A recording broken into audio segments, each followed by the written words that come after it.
شادی کی رات۔ میرے شوہر نے مجھے شادی کی رات مردوں کا وہ راز بتایا جو اگر کوئی عورت جان لے تو مرد عورت کے سامنے اتنا مجبور ہو جائے گا آپ سوچ بھی نہیں سکتے، اور وہ راز یہ ہے صرف شادی شدہ افراد دیکھیں۔ میری شادی جس شخص سے ہوئی تھی میں نے کبھی سوچا بھی نہیں تھا کہ ایسا ہوگا۔ اس شخص نے مجھے مردوں کا وہ راز بتایا جس نے نہ صرف عورتوں کو طاقتور بنا دیا بلکہ اس کی زندگی سے سبھی مسائل کو جڑ سے اکھاڑ کر پھینکا۔ میں نے ایسا بالکل بھی نہیں سوچا تھا کہ کسی مرد کا راز اگر عورت کو پتہ چل جائے تو وہ اتنا بے بس ہو جاتا ہے۔ میرا نام مریم ہے۔ میں ایک متوسط گھرانے سے تعلق رکھتی ہوں۔ ان دنوں میں شمالی علاقہ جات میں اپنی خالہ سے ملنے ان کے آبائی گاؤں گئی ہوئی تھی۔ ہم لوگوں کو بڑا عرصہ ہوا تھا جب ہم شہر میں آ کر آباد ہو گئے تھے۔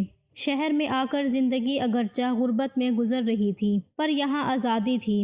ابا بھی ہمیشہ کہتے تھے کہ یہ آزادی بہت اچھی ہے، جبکہ اماں اس سلسلے میں بالکل بھی ان کی حمایت نہیں کرتی تھیں۔ ماں کہتی تھی کہ گاؤں میں تھے تو اپنا کھاتے تھے، اپنا پیتے، اپنی بھینسیں تھیں، بکری تھی، سب کچھ تھا ہمارے لیے، کسی چیز کی کمی نہ تھی۔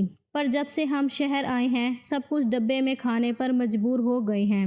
میری ماں کی ان باتوں کو سن کر ابا ہنس دیتے اور کہتے جب بیٹیاں پڑھ لکھ کر ڈاکٹر بن جائیں گی تب تم کو سمجھ آئے گی کہ زندگی اتنی خوبصورت بھی ہو سکتی ہے۔ اماں ابا کی بات پر ذرا بھی دھیان نہیں دیتی تھیں۔ تبھی ایک دن ابا بولے کہ میں تمہیں تمہاری خالہ سے ملوانے گاؤں لے کر جانا چاہتا ہوں۔ میں نے کہا ٹھیک ہے ابا، اس سے اچھی بات اور کیا ہو سکتی ہے۔ ایسے بھی ان دنوں میرے امتحانات ختم ہو گئے تھے، میں گاؤں جا کر تر و تازہ ہونا چاہتی تھی۔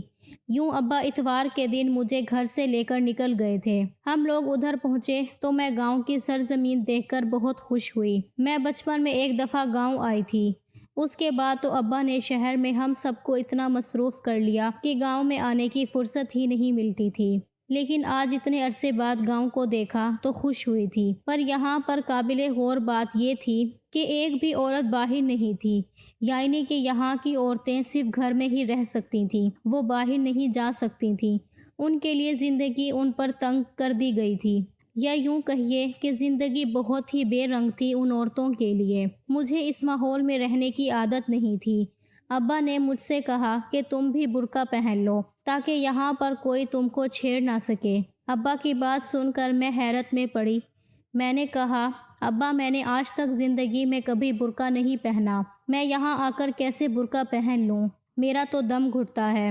ابا بولے ٹھیک ہے پھر تم زیادہ جگہوں پر گھومنے پھرنے مت جانا، تم تو جانتی ہو یہاں عورتوں کو باہر نکلنے کی اجازت نہیں ہے، اپنی خالہ سے بھی تم گھر میں ہی مل سکتی ہو، اس کے علاوہ کہیں آنے جانے کی ضرورت نہیں ہے۔ میں ابا کی باتوں کو سمجھ تو رہی تھی پر میرے خیال میں یہ طریقہ کوئی اچھا نہیں تھا کہ عورتوں کو گھر کے اندر رکھا جائے۔ یہاں کے مرد عجیب قسم کے تھے جن کی غیرت بندوق کی نوک پر ہوتی تھی، بس ذرا سی کوئی بات اپنی عورت کی بری لگی اور اس کی زندگی ہی ختم کر دی جاتی۔ میں ان باتوں کی قائل نہیں تھی۔ میں تو اپنے ساتھ ایک کیمرہ بھی لائی تھی۔ میں اس گاؤں کے حسین مناظر کو کیمرے کی آنکھ میں قید کرنا چاہتی تھی، اس لیے ابا نے مجھے احتیاط کا حکم دیا تھا۔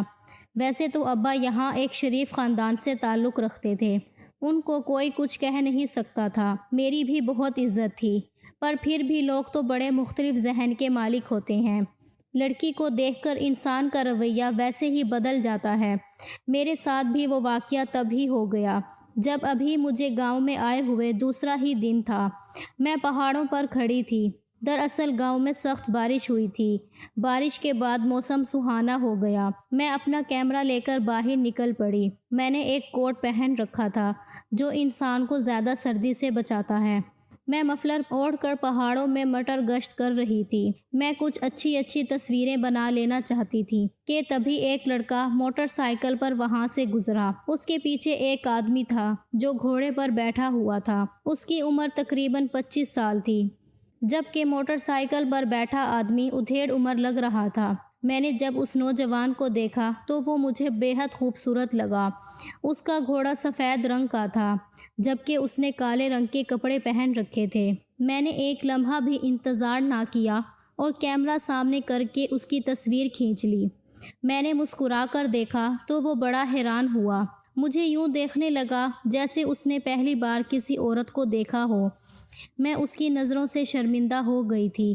میں نے اپنا سر دوسری طرف کر لیا اور دوسرے مناظر کی تصویریں کھینچنے لگی، مگر اس کی نظریں کچھ اور ہی کہہ رہی تھیں۔ تھوڑی دیر بعد میں اپنے گھر کی طرف روانہ ہو گئی، کیونکہ مجھے عجیب سا لگ رہا تھا۔ میرا گھر زیادہ دور نہیں تھا، لیکن مجھے راستے میں ہی وہ گھڑ سوار دوبارہ مل گیا۔ اب کی بار وہ مسکرا رہا تھا اور بڑے ہی تر و تازہ ذہن کے ساتھ مجھ سے بولنے لگا کہ آپ کون ہیں، کہاں سے آئی ہیں؟ میں نے کہا اس بات سے کوئی مطلب نہیں ہونا چاہیے۔ کہنے لگا لگتا تو یہی ہے کہ آپ شہر سے آئی ہیں۔ حیرت کی بات تو یہ تھی کہ وہ خود بھی بڑا ہی شہری معلوم ہوتا تھا۔ اسے دیکھ کر لگتا تھا کہ جیسے اس کا تعلق گاؤں سے نہیں بلکہ کسی اور دنیا سے ہو۔ اس کا لہجہ انتہائی شائستہ تھا کہ گاؤں میں رہنے والے لوگ ایسا کبھی بول ہی نہیں سکتے تھے۔ میرے دل میں وہ ایک انجانے انداز میں بیٹھ گیا تھا۔ مجھ سے کہنے لگا کہ مجھے ایسے نہ دیکھنا اور نہ ہی آئندہ میری تصویر کھینچنا، ورنہ تمہیں مجھ سے محبت ہو جائے گی۔ میں نے کہا ایسی کوئی بات نہیں۔ میں مسکرا کر آگے بڑھ گئی، پر نہ جانے کیوں وہ میرے دل میں اتر چکا تھا۔ میں گھر واپس آ گئی اور اپنی خالہ سے بات چیت کرنے لگی۔ خالہ بھی میری گمسم سوچوں کو دیکھ کر سمجھ گئی کہ ضرور کوئی ایسا واقعہ ہو چکا ہے جو میرے دل کی دنیا بدل چکا ہے۔ تبھی خالہ مجھ سے اصرار کرنے لگی کہ کیا بات ہے، تم کہاں گئی تھی؟ خالہ سے میری اتنی دوستی تو نہیں تھی کہ میں ان کو اپنے دل کے سارے تاثرات اور تجربات کے بارے میں بتا دوں۔ ویسے میں یہ بھی نہیں جانتی تھی کہ وہ یہ سن کر کس قسم کے رد عمل کا اظہار کریں گی۔ میں نے خاموشی اختیار کر لی۔ خالہ مجھ سے پوچھتی رہ گئیں، میں نے جواب نہیں دیا۔ 2-3 دن میں گھر میں ہی قید رہی۔ میں باہر نہیں جانا چاہتی تھی، شاید اس لیے کہ میں اس کو اپنی کمی محسوس کروانا چاہتی تھی کہ وہ مجھ تک واپس لوٹ کر آئے اور میرا پتہ ڈھونڈے۔ اسے بھی تو معلوم ہو کہ میں کوئی عام لڑکی نہیں ہوں، اس کو آسانی سے نہیں مل جاؤں گی جیسے گاؤں کے لوگ عموماً اس لڑکی کو پسند کرتے ہیں۔ بس پورے گاؤں میں مشہور ہو جاتا ہے اور کوئی دوسرا انسان وہاں رشتہ نہیں بھیج سکتا، پر میں ایسی ویسی تھی جو اس کو ایک بار رشتہ مانگنے سے مل جاؤں۔ پھر میں نے سوچا ہو سکتا ہے وہ مجھے ڈھونڈتے ڈھونڈتے تھک جائے، اسے کیا پتا تھا کہ میں کس کی بیٹی ہوں۔ یوں میں ایک دن پھر شام کے وقت گھر سے نکل گئی۔ میں اسی جگہ پر جا کر تصویریں بنانے کے بہانے بیٹھ گئی۔ تبھی مجھے تھوڑی ہی دیر میں وہ دور سے آتا ہوا دکھائی دیا۔ اس کی خوشی آسمانوں کو چھو رہی تھی۔ وہ میرے قریب آ کر کھڑا ہوا تو دل کی دھڑکنیں اوپر نیچے ہونے لگیں۔ میں نے پوچھا کون؟ تم کیوں یہاں آئے ہو؟ بولا کہ اتنی بچی نہ بنو، تم بھی جانتی ہو کہ تم مجھے پسند کرتی ہو اور میں تمہیں پہلے ہی پسند کرتا ہوں۔ خدا کے لیے میری ہو جاؤ، مجھ سے شادی کر لو۔ میں نے صاف انکار کر دیا کہ ایسا نہیں ہو سکتا۔ میری بات سن کر وہ غصے میں آ گیا۔ بولا کہ تم مجھے نہ نہیں کہہ سکتی، میں اس گاؤں کے سب سے بڑے پراسرار خاندان کا چشم و چراغ ہوں، تم اگر نہ کرو گی پھر بھی مجھے کوئی فرق نہیں پڑتا۔ یہ کہہ کر وہ چلا گیا۔ مجھے اس پر غصہ آیا کہ وہ خود کو سمجھتا کیا ہے، بنا بات چیت کے ہی شادی پر آمادہ ہو گیا۔ ویسے ایسا شہر کے لڑکے تو نہیں کرتے، پہلے بات چیت کرتے ہیں، پھر 7 مہینے لڑکی کی تذلیل کرتے ہیں، اس کے بعد جا کر رشتے سے انکار کر دیتے ہیں۔ مجھے اس کی یہ بات بہت اچھی لگی تھی۔ وہ مجھ سے مخلص ہو کر شادی کرنا چاہتا تھا۔ میں نے وقتی تو غصہ کیا، پھر یہ بات بھول گئی۔ گھر آئی تو خالہ نے مجھ سے اس بار بھی یہی بات پوچھی، پر میں نے کوئی جواب نہیں دیا، مگر ابھی بھی میں نے ٹال دیا۔ میں نے کہا نہیں خالہ، ایسی کوئی بات نہیں۔ میں کیا جانتی تھی کہ 2 دن بعد باقاعدہ میرا رشتہ لے کر خالہ کے پاس آ جائے گا۔ اس نے ایسا ہی کیا اور خالہ نے مجھے گھور کر دیکھا۔ بولی کہ میں تجھ سے اتنا پوچھتی رہی، تو نے مجھے ایک بار بھی نہیں بتایا، کیا تم مجھے اپنا دوست نہیں مانتی؟ میں نے کہا خالہ میں تو اس لڑکے کو جانتی تک نہیں ہوں، کون ہے، یہ میرا رشتہ لے کر کیوں آیا ہے، میں تو ہرگز شادی نہیں کروں گی۔ اوپر ہی اوپر انجان بن رہی تھی اور خالہ میری بات سن کر بہت حیران تھیں۔ بولی کہ ایسا تو آج تک کبھی نہیں ہوا، مانا کہ ہم لوگ بھی ذمہ دار ہیں، پر یہ لوگ تو بہت ہی اونچے خاندان کے ہیں، انہوں نے ہمارے گھر میں رشتہ مانگا تو یقیناً تم اس لڑکے کو پسند آئی ہوگی۔ میں خالہ کی باتیں سمجھ نہیں پا رہی تھی، کیونکہ مجھے خود نہیں سمجھ آ رہا تھا کہ آخر یہ چکر کیا ہے۔ کہ اتنے ہی اعلیٰ خاندان کا لڑکا ہے۔ میں نے آج تو کسی اعلیٰ خاندان کے بارے میں نہیں سنا تھا۔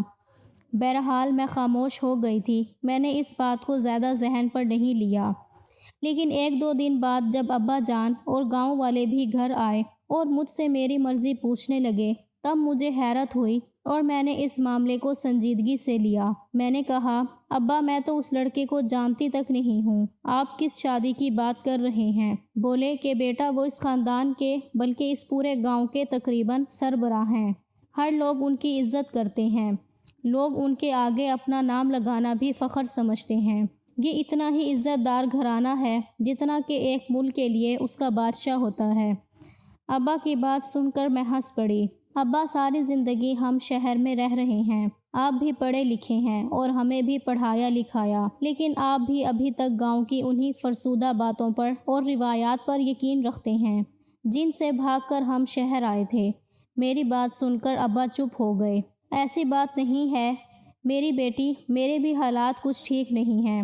اگر کوئی اور لڑکا تمہارا رشتہ مانگتا تو میں ہرگز اس کو ہاں نہیں کرتا، لیکن ریحان ملک شہر سے پڑھا ہوا ہے، اس کے لیے تمہاری جوڑی بالکل مناسب ہے۔ ہاں اگر تم اپنی مرضی کرنا چاہتی ہو تو تمہاری مرضی۔ ابا نے بظاہر یہ معاملہ تو مجھ پر چھوڑ دیا تھا، پر میں جانتی تھی کہ اس سب میں میری مرضی دیکھی اور سنی نہیں جائے گی۔ پھر جلد ہی میری شادی کی باتیں ہونے لگیں۔ میں نے تو مکمل طور پر ہاں بھی نہیں کی تھی، اگرچہ مجھے ریحان ملک بہت پسند تھا، مگر میں اس بات سے بہت ڈر گئی تھی۔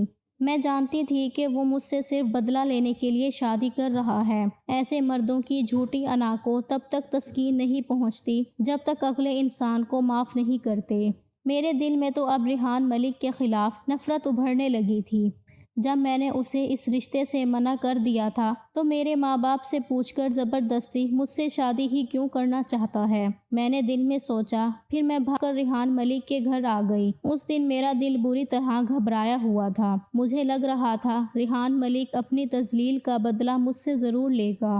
وہ مجھے ستائے گا، تڑپائے گا، شاید دوسری لڑکیوں کے چکر میں پڑ جائے گا۔ یہی باتیں سوچ کر میں ہلکان ہو رہی تھی۔ اپنے خیالات کا اظہار اپنی خالہ سے کیا تو بولی، پگلی یہاں ایسے کچھ نہیں ہوتا، تم نے ابھی گاؤں کی زندگی کا مزہ ہی کب چکھا ہے۔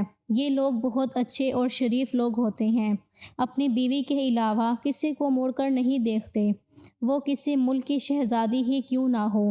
گاؤں کے لوگوں کی یہی خصوصیت تو شہری لڑکیوں کو پسند ہے۔ خالہ کی بات سن کر میں بھی حیران ہو گئی تھی۔ بہرحال میرا شوہر جب شام کو کمرے میں آیا تو مجھے دیکھتے ہی بہت خوش ہوا۔ اس نے میرا استقبال کیا، ایسا استقبال جو شاید ہی کسی بیوی کا کیا گیا ہوگا۔ مجھے اس نے سونے کے ہار پہنائے، بولا کہ میں تم کو سونے میں لاد کر ہی رکھوں گا۔ پھر مجھ سے آنکھوں میں آنکھیں ڈال کر پوچھنے لگا، تمہیں سوچنا چاہیے، تمہیں میں چاہیے یا آزادی؟ میں اس کی بات سن کر پریشان ہو گئی۔ مجھے تم چاہیے ہو، میں نے پراسرار لہجے میں جواب دیا۔ تو وہ ہنس پڑا۔ بس مجھے ایسی لڑکی کی تلاش تھی جسے میں اپنے خاندان کے مردوں کے سبھی راز بتا سکوں کہ اس خاندان کے مردوں کی کمزوری کیا ہے اور اس کو عورتیں اپنی طاقت بنا سکتی ہیں۔ یہ آپ کیسی باتیں کر رہے ہیں؟ پھر میں نے اس سے پوچھا تو وہ بیڈ پر بیٹھ گیا اور بولا، بیٹھو، میں تم سے بات کرنا چاہتا ہوں۔ میں اس کے سامنے کرسی پر بیٹھ گئی تو وہ میری اس ادا پر بہت زیادہ خوش ہوا اور بولا کہ تمہیں مجھ سے ڈر نہیں لگتا؟ میں اس کی آنکھوں میں آنکھیں ڈال کر بولی کہ تم سے ڈر کیوں لگے گا؟ ریحان ملک، کیا تم کوئی جن ہو جو مجھے کھا جاؤ گے، جو میں تم سے ڈرنے لگوں گی؟ میری بات سن کر وہ تالی بجانے لگا اور بولا، واہ، تم تو بالکل میرے انداز کے مطابق نکلی۔ چلو آؤ، میں تمہیں ابھی لے چلتا ہوں، تمہیں وہ راز بتاؤں جس کے لیے میں نے تم سے شادی کی ہے۔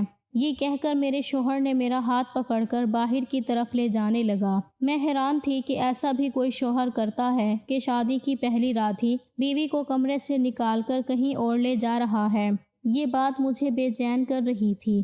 خدا جانے اب مجھ سے اپنی کس چیز کا بدلہ لینے گیا تھا۔ میں نے سوچا کہ کہیں مجھے میرے ماں باپ کے گھر جا کر طلاق تو نہیں دے گا، اور اس کے تیور ایسے ہی تھے۔ وہ بہت خوش لگ رہا تھا، جیسے اس نے کوئی چیز فتح کر لی ہو۔ گھر سے نکلنے کے بعد میں نے دیکھا پورا گاؤں کالے اندھیرے میں ڈوبا ہوا تھا۔ ہر طرف سائیں سائیں کی آوازیں آ رہی تھیں۔ ایسا لگ رہا تھا جیسے ٹڈیا ہو۔ وہ اندھیرے میں میرا ہاتھ پکڑ کر چلنے لگا۔ ایسا لگ رہا تھا جیسے وہ یا تو سپاہی ہے یا پھر چوریاں کرتا ہے۔ اس کو ہر جگہ اچھے سے اندازہ تھا۔ وہ ذرا بھی لڑکھڑا نہیں رہا تھا۔ تھوڑا آگے جا کر اس نے اپنی جیب سے ٹارچ نکال لی اور ہر راستے پر نظر ڈال کر دوبارہ سے ٹارچ کو بند کر دیا۔ پھر سے اندھیرا چھا گیا۔ میرا ہاتھ پکڑ کر بڑھنے لگا، یہاں تک کہ ہم کھیت کے سرے پر پہنچ گئے۔ یہاں ایک غار سی تھی۔ اس غار پر ہلکے سے پودے لگے تھے۔ یہاں ایسے لگتا تھا کہ یہاں کبھی کوئی گزرا بھی نہیں۔ یہاں ایک برا دہانہ تھا۔ میرے شوہر نے جب وہ سب کانٹے وغیرہ ادھر سے ہٹائے اور مجھے لے کر اندر داخل ہو گیا۔ میں اسی جوڑے میں تھی۔ مجھے لگتا تھا یہ بات بالکل صحیح نہیں ہے، کہیں یہ مجھے قبر میں دفنانے تو نہیں جا رہا۔ مختلف خیالات میرے ذہن میں تھے۔ جیسے ہی ہم غار میں داخل ہوئے، میرے شوہر نے دوبارہ ٹارچ آن کر دی۔ اب پورے غار میں روشنی ہی روشنی پھیل رہی تھی، جبکہ یہ غار بڑا اچھا تھا۔ مطلب یہ کہ مٹی کا بنا ہوا تھا۔ اس میں تو باقاعدہ گھر جیسی سہولتیں موجود تھیں۔ یہ بڑا ہی عجیب و غریب قسم کا غار تھا۔ یہاں پر ہر طرف آوازیں گونجتی تھیں، بولنے سے آواز ٹکراتی اور آخری سرے تک جاتی تھی۔ تو میرے شوہر نے مجھے خاموشی اختیار کرنے کا حکم دیا کہ تم چپ چاپ آگے بڑھ جاؤ۔ ہم لوگ 2 قدم ہی آگے بڑھے تھے کہ ہماری ٹکر کسی چیز سے ہوئی۔ میرے شوہر نے دیکھا سامنے ایک لڑکا کھڑا تھا اور اس کے ساتھ ایک لڑکی بھی تھی۔ خدا جانے کہ رات کے اس پہر یہ لوگ یہاں کیا کر رہے تھے، پر چھپ کر کونے میں بیٹھے ہوئے تھے۔ یہ دیکھتے ہی ان کی آنکھوں میں غصہ آ گیا، جبکہ وہ لوگ ہمیں بھی اسی نظریے سے دیکھ رہے تھے۔ میرے شوہر نے اسے پہچانتے ہوئے کہا، تم غفور کے بیٹے اسد ہو نا؟ جی سرکار، مجھے معاف کر دیں۔ ریحان سر جھکا کر بولا تھا، کوئی بات نہیں۔ اسد، تم اس لڑکی سے محبت کرتے ہو نا؟ اسے ملنے کے لیے یہاں لائے ہوگے۔ ایسا ہی ہے، لیکن آئندہ نہیں لاؤں گا، وعدہ کرتا ہوں۔ یہ بات سن کر میرے شوہر نے ٹھنڈی آہ بھری اور بولا، تو ٹھیک ہے، پھر میں جو کہوں گا تمہیں کرنا پڑے گا۔ میں تو شادی شدہ ہوں، اپنی بیوی کے ساتھ یہاں آ سکتا ہوں، کوئی بھی بہانہ بنا سکتا ہوں، پر تم یہاں کسی لڑکی کے ساتھ نہیں آ سکتے۔ تم صرف اکیلے آ سکتے ہو۔ تم جانتے ہو نا سب لوگوں نے تمہیں کتنا بھروسہ کر کے یہ ذمہ داری سونپی ہے، اور تم یہاں ایک انجان لڑکی کو لے کر آئے ہو۔ کیا معلوم کہ یہ لڑکی دشمنوں کی ہو؟ ایسا نہیں ہے سرکار، میرا یقین کریں، میں اس سے محبت کرتا ہوں اور یہ مجھ سے۔ اس کے علاوہ ہم دونوں کے درمیان اور کچھ بھی نہیں ہے۔ میں اس کی بات سن کر تھوڑا پریشان ہو گئی تھی کہ رات کا ماحول اور اس میں یہ سنسنی خیز مناظر، مجھے ڈر لگ رہا تھا۔ پھر میرے شوہر نے کہا کہ میں تم سے بعد میں بات کروں گا، فی الحال میں یہاں کسی خاص مقصد کے تحت آیا ہوں۔ اب مجھے بہت ڈر لگ رہا تھا۔ سرنگ شروع سے ہی آخر تک ہتھیار سے بھری ہوئی تھی۔ پھر ہم لوگ وہ دیکھ کر گھر آ گئے۔ اب میرے شوہر نے مجھے اپنا سارا منصوبہ بتایا اور وہ رات جو بھی مجھے سنانا چاہتا تھا، دکھانا چاہتا تھا، یوں میرے شوہر کے بتائے ہوئے سبھی ہدایات پر عمل کرنا شروع کر دیا، یہاں تک کہ وہ دن بھی آ گیا جس دن ہمیں اپنے آخری منصوبے پر عمل کرنا تھا۔ میرے شوہر نے کہا، آج ہفتے کا دن ہے، عورتوں کو بھی آزادی حاصل ہونی چاہیے۔ ایک دن سب عورتیں گاؤں میں کھیل کھیلیں گی اور مرد گاؤں سے باہر چلے جائیں گے۔ میرے شوہر نے خدا جانے یہ سارا انتظام کیسے کیا، پر ظاہر ہے گاؤں کی عورتیں بھی ایک ہی جگہ مصروف رہتی تھیں، ہر وقت گھروں میں قید رہتی، تو مردوں نے بھی یہ بات مان لی کہ جب کوئی بھی مرد گاؤں میں نہیں رہے گا تو عورتیں باہر نکل کر گھوم پھر سکتی ہیں، جیسا کہ انہوں نے پہلے کبھی نہیں کیا ہوگا۔ گاؤں کے بعض جگہیں تو انہوں نے دیکھی ہی نہیں تھیں، اسی بہانے وہ گاؤں کی سیر کر لیں گی۔ ایسا ہر ہفتے ہوا کرے گا۔ مردوں نے یہ بات بڑی آسانی سے مان لی تھی، کیونکہ ہر گھر میں عورتوں نے اس بات کا ساتھ دیا تھا۔ اس کے پیچھے میرا ہاتھ بھی تھا، کیونکہ میں گھر گھر جا کر عورتوں سے یہ بات منوانے کے لیے بہت زیادہ کوشش کر رہی تھی۔ ہفتے کا دن آیا تو سب لوگ گاؤں سے باہر چلے گئے۔ اب گاؤں میں صرف عورتیں ہی رہ گئی تھیں۔ عورتوں نے مل کر میرے کہنے پر سرنگ کا رخ کیا۔ وہاں سے سبھی نے مل کر اسلحہ کی بوریاں اٹھا لیں اور گدھوں پر لاد کر قریبی تھانے تک پہنچا دیں۔ اس عمل میں ہمیں تقریباً 5 دن لگ گئے تھے، پر عصر سے پہلے ہم یہ سارا کام کر کے فارغ ہو گئی تھیں۔ پولیس نے اسلحہ لے کر عورتوں کو بہت زیادہ شاباشی دی اور اس پر ان کا شکریہ بھی ادا کیا کہ پورے گاؤں میں کسی کے پاس کوئی بندوق اسلحہ نہیں تھا۔ جب شام کو عصر کے بعد مرد گھر واپس آئے، اپنے ہتھیار نہ پا کر پریشان تو بہت ہوئے، پر جب انسان نیکی کا کام کرتا ہے تو اللہ بھی اس کا ساتھ دیتا ہے۔ گاؤں میں کچھ عرصے سے دشمنیوں میں ہونے والے قتل میں اضافہ تھا۔ اسی وجہ سے میرے شوہر نے کچھ لوگوں کے ساتھ مل کر یہ کوشش کی،